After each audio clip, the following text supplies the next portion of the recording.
नमस्ते। अच्छा, जब हम साक्षरता की बात करते हैं तो दिमाग में क्या आता है? क, ख, ग, है ना? लेकिन आज ना हम थोड़ा इससे आगे की बात करने वाले हैं। क्योंकि देखिए असली साक्षरता सिर्फ अक्षर पहचानना नहीं है। ये तो दुनिया को समझने और अपनी बात को दमदारी से रखने की ताकत है। तो मान लीजिए घर में कोई बच्चा है जिसे पढ़ने में या जो पढ़ा है उसे समझने में दिक्कत आ रही है। हमारा पहला रिएक्शन क्या होता है? चलो और किताबें पढ़ो। पर क्या यह हमेशा सही तरीका है? शायद नहीं। कभी कभी ना किसी बच्चे को पढ़ना सिखाने का सबसे अच्छा तरीका जानते हैं क्या है? पहले उन्हें सुनना और बोलना सिखाना। जी हाँ, सुनने में थोड़ा उल्टा लगता है, पर पढ़ने की जड़ें असल में सुनने और बोलने में ही होती हैं। तो चलिए पहली तकनीक की बात करते हैं। और ये कोई नई चीज नहीं है, ये तो हमारी अपनी संस्कृति की जड़ों से जुड़ी है। इसका नाम है वार्ता, मतलब कहानी की ताकत। याद है वो किस्से कहानियां जो हम अपनी दादी नानी से सुनते थे? गांव की बातें, पुराने जमाने के किस्से। बस वही तो है वार्ता का खजाना। ये हर घर में मौजूद है। और इसे इस्तेमाल करने का तरीका, अरे बहुत ही आसान है। बस अपने बच्चे को कोई कहानी सुनाइए, आपके गांव की हो, परिवार की हो, कोई भी पारंपरिक कथा। और जब कहानी खत्म हो जाए तो बस उनसे कहिए कि अब तुम ये कहानी मुझे सुनाओ। पर सवाल ये उठता है कि इतनी सीधी साधी सी चीज काम कैसे करती है?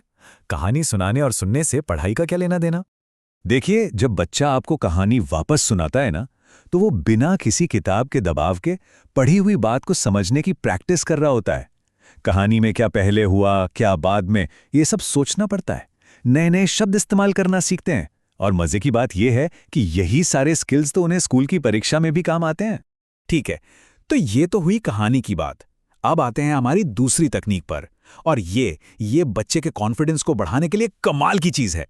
इसमें हमें बस एक काम करना है, कहानी को थोड़ा पलटना है।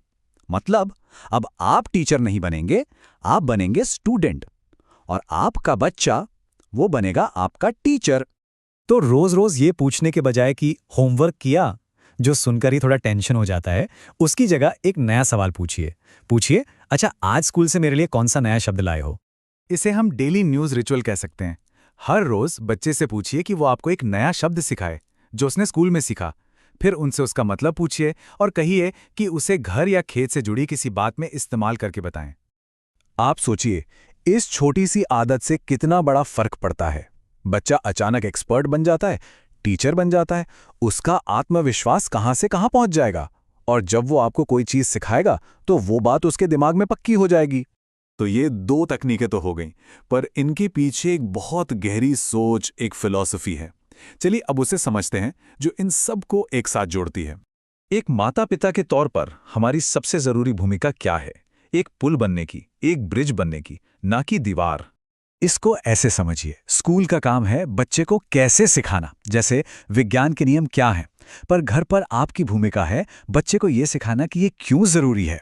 आप ही हैं जो स्कूल के विज्ञान को घर के संस्कार से जोड़ते हैं। स्कूल अच्छे नंबर लाने में मदद करता है, पर आप बच्चे का घड़तर यानी उसका चरित्र बनाते हैं। तो बात सीधी सी है, स्कूल सिखाता है कि कोई काम कैसे करना है, पर माता पिता सिखाते हैं कि वो काम क्यों मायने रखता है। और जब बच्चे को ये क्यों समझ आ जाता है तो सीखना अपने आप मजेदार हो जाता है। तो मेरी एक सलाह है, आज रात बच्चों को लंबा चौड़ा लेक्चर देने के बजाय उनसे एक कहानी पूछिए। उन्हें कहानीकार बनने दीजिए और आप एक उत्सुक स्टूडेंट बन जाइए। आप बस उन्हें मौका देकर देखिए, फिर देखेगा वो क्या कमाल करते हैं। आप खुद हैरान हो जाएंगे। अगली बार जब हम मिलेंगे तो बात करेंगे कि कैसे हम अपने घर में, चाहे वो कितना भी छोटा क्यों ना हो, एक ज्ञान का कोना बना सकते हैं।